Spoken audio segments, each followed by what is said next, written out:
Welcome, and thank you for joining our conversation today on Smart Work Zones. Today, we're going to talk about the emerging technologies and really the implications to the traveling public, and most importantly, the safety of construction workers in and along construction projects that all of us are impacted by throughout the summer months. I'm Aaron Lowinger, Market Director for Ulteig's Transportation and Water Market. Today, joining me, I have Clark Roberts.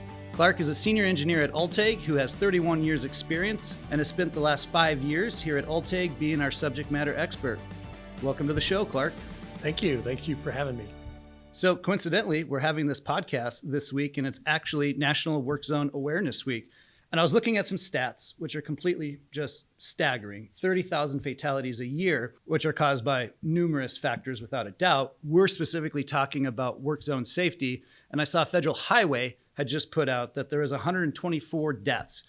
Me, myself, doing construction management on DOT projects for quite a few years, actually had the unfortunate experience of a contractor who was a fatality on one of our projects. And it's an incredibly sad situation for the family, for the contractors, for the project, for the industry. Smart work zones have come in to really heighten that awareness and give that safety and security primarily to construction zone workers, but also the traveling public. Talk to me, Clark, about, in general, what is a smart work zone? We use smart for everything, smartphones and smart this and smart cities and smart stoves, but what essentially is a smart work zone? Well, I guess in simplest terms, a smart work zone is a series of traffic sensors and messaging devices that interface with the traveling public on a real-time basis. They're able to collect the information, process the information, and message it on a real-time basis to travelers through the work zone. It becomes important that, as you look at specific work zones, that you're identifying critical issues that you need to mitigate and what strategies that employ those traffic sensors and messaging devices are going to be needed.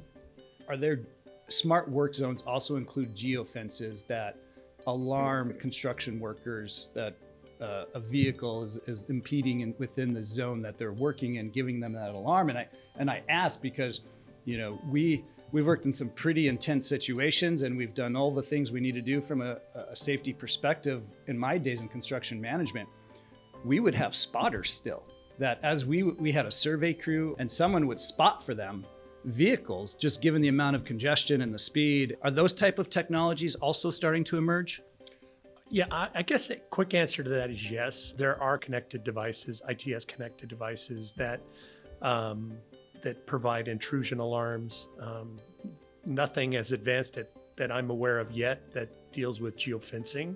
That would be pretty handy to be able to draw that geofence around your work zone and know that anything that crossed it would potentially sound an alarm. Most are, the ones that I've identified are typically device mounted, that when that electric eye is tripped, it will sound an alarm on, or actually a physical alarm that is mounted on the worker himself, so that they absolutely know what's going on, whether they have hearing protection on or not. Yeah. AI is really taken off right now. Everybody's talking about ChatGPT and all the amazing things that can be done.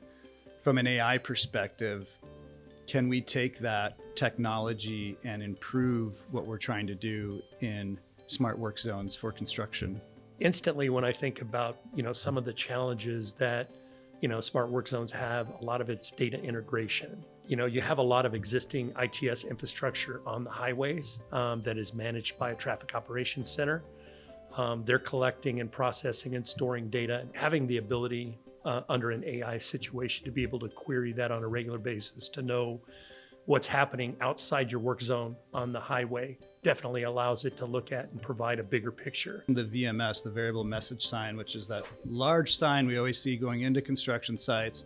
DOTs also use them for their fun, buckle up or something about not drinking and driving or texting and driving, but they're also utilizing construction zones to aware travelers of what's ahead and what to expect. Does a traveler know when they're in a smart work zone? And if they do, what is that like? At this point in time, there isn't a set of signs that would identify a smart work zone.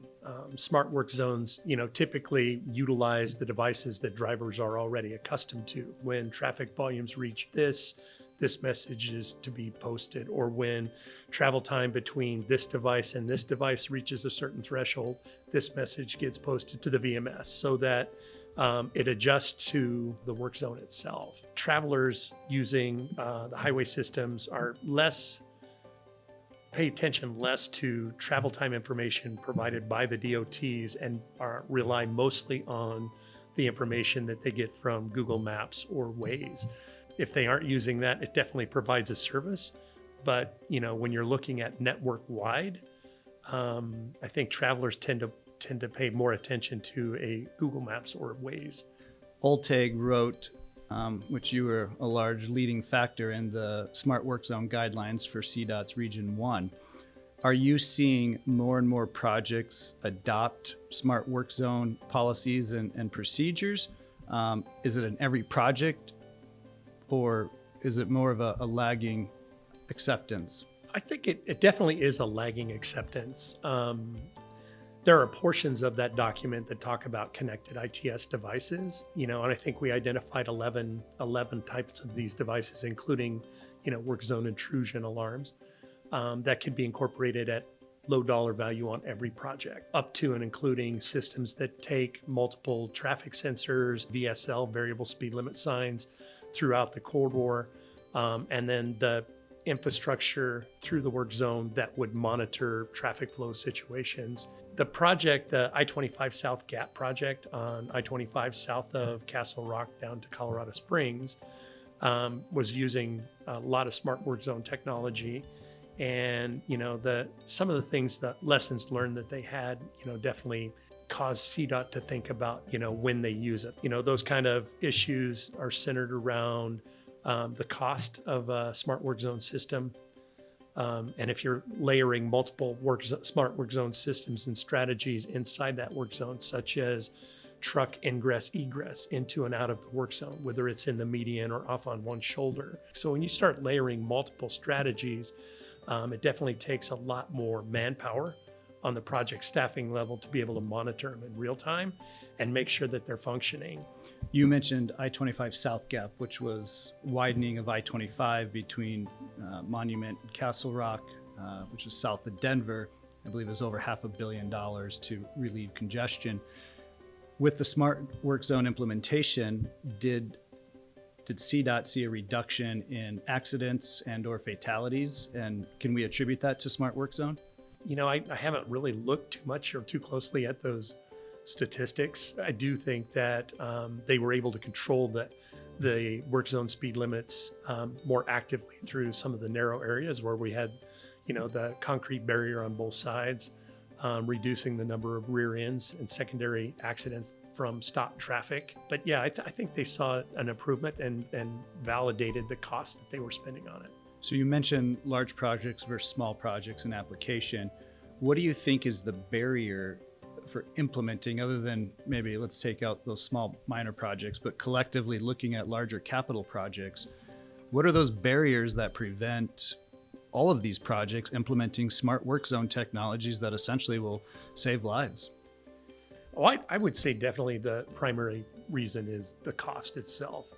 And then second of all, it's the manpower taken to run it. So when I think of, costs for Smart Work Zones in projects, typically identify to the contractor that you're going to have these requirements to provide this notification to reach out across organizational boundaries. And it's identified in the project, but no specific plan has been put in place. No technology has been identified. And as they propose it, then, usually that's when the price negotiation starts happening. And on any construction project, when you're negotiating on the back end, you're paying a premium price for what you're getting. There is a factor in costs, like everything. If we could have bumper-filled side roads, that would be incredible. And I think of, what's that movie, Demolition Man, Sylvester Stallone, where when they get in a car accident, it foams over, right? But there's things that are cost prohibitive. Work zones, smart work zones being one of those. Do you see in the future that, like most technology, there's a reduction in cost and there's a reduction in price, that this becomes more feasible, that we can implement it no matter the size of the project? I would say absolutely. And the example that I would give is portable message signs that were used in construction, the trailer mounted VMS boards. When I started out in transportation, only the larger projects with big construction budgets would actually incorporate them. And usually there were only about 2 or 3 just because of the cost. And over the years, the cost of those on projects, or the project level cost, is almost insignificant. And they use them all the time. And so from that same standpoint, I think as smart work zone technology is used more and more on projects, and as that inventory is something, and those systems are things that become more plug and play, and that smart work zone devices are owned by, typical traffic control companies. As that inventory builds up, I think it becomes cheaper as well. In other words, if they have it, they know how to use it, we can offer it at XYZ cost. You mentioned organizing with the stakeholders, and perhaps one stakeholder that's very important and not present is the actual commuter, right? The individual driving the vehicle through the construction zone. What about, is there ways to bring benefits of smart work zone to commuters before they actually get on the road? I think there is, and I think it definitely is the future of what smart work zone can bring. I mean, right now, the technology there provides a lot of information. Certain devices like the iCone pen or smart arrow boards, which are arrow boards that show the direction of the closure. Once they're turned on, it identifies that specific location and pushes that information out to traveler apps. Before commuters get on the highway, they're looking at Waze, they're looking at Google Maps, they're looking at those things that utilize cellular data, and the more information that can be pushed to them or that they're allowed to access, I think definitely has an additive value. Clark, besides the benefits of protecting travelers in work zones and reducing work zone accidents, fatalities, protecting construction workers that are in those work zones, are there other benefits, outcomes of utilizing smart work zone systems that create the case that we should be implementing these on every project? Yeah, I definitely think so. In 2004, FHWA updated their work zone safety and mobility rule 23. So shortly after that, CDOT started with lane closure strategies, which looked at traffic volumes, known measured traffic volumes on highways, and then identified available lanes through a single lane capacity through construction work zone would be able to carry.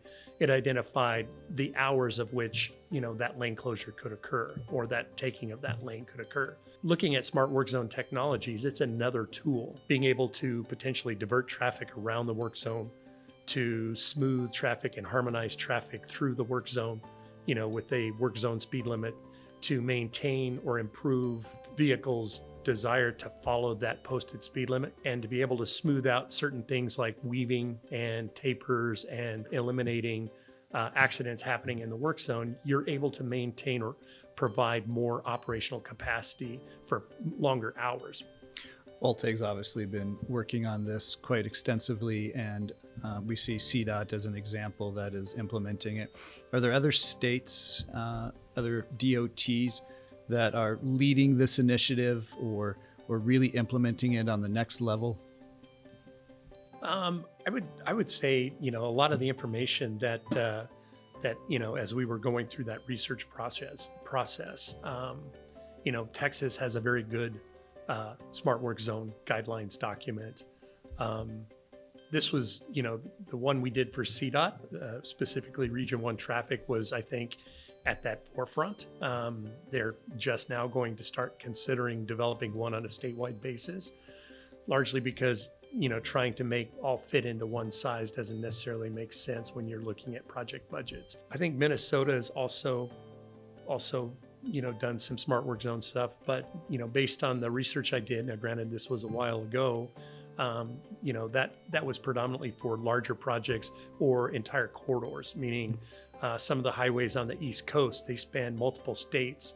And when you start looking at coordinating highway construction in multiple states along a single corridor, it has a significant impact for drivers that are traversing all of those work zones. So looking at opportunities to coordinate that work zone information and make sure that drivers are getting the best information of what they can expect ahead. Those are like I said, it's the larger issues, the larger projects that are doing this, and not yet has it dipped into the smaller ones. Yeah, and I think about the opportunity from a design perspective. Do you think there's a future 10 years from now where smart work zones can have applications of technology embedded in the design process? Or where do we need to invest in today to get smart work zones to a future that's really safe for traveling public and those who work in there? Well, the first thing I'd like to say is that predominantly for work zones, they're very dynamic. You may have a work zone on a highway that's, a project that's 13, 14, 15 miles long, but may only be working in a specific location. And sometimes, if you're looking at existing ITS infrastructure, they have cameras that can watch that stuff at an operator desk. But, a lot of DOTs like to keep their ITS infrastructure more secure and not integrate it with, smart work zone type data.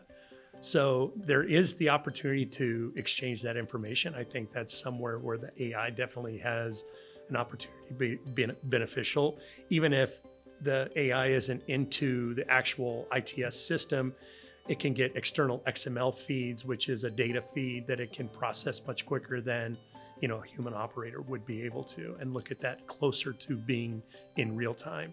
The other challenge is, when you're talking major projects, is lane shift, and existing ITS structure that you could potentially utilize or leverage in a smart work zone may not actually cover that because you've moved traffic away from it as you're demoing that section of the bridge or whatever that would be. So it definitely has challenges. I think smart work zone technology would be always vital and beneficial because it's usually on trailers, it's light, and the devices now today, they're multifunctional. They can collect speed data, they can collect traffic volume data, they can collect GPS information, and some of those are plug and play to the point where you put them, they kind of log in what their GPS location is to the rest of the system, and the data feeds back. So I think it's definitely a lot more plug and play. That I think the hurdle to get over is integrating it with existing ITS information, ITS architecture, and data that is being collected. Well, one thing is for sure, we all want safety in our roadways, fatalities, accidents, the DOT Vision Zero, right? That's nationwide, to reduce that to zero fatalities and the reduction in accidents as we can. And across all the DOTs we work with, we're so thankful to have someone of your expertise that can bring this knowledge of smart work zone, and hopefully it continues to gain momentum and traction so that we can be implementing these and keeping the traveling public and the contractors that are putting their lives at risk to build these roads for, it's not just for commuting, it's for economic development and many other community reasons. So thanks for joining us today, Clark. Greatly appreciate you coming in and having this conversation and really providing a lot of insight to us on what the next generation and the current generation, I should say, of smart work zones is. Well, thanks for having me.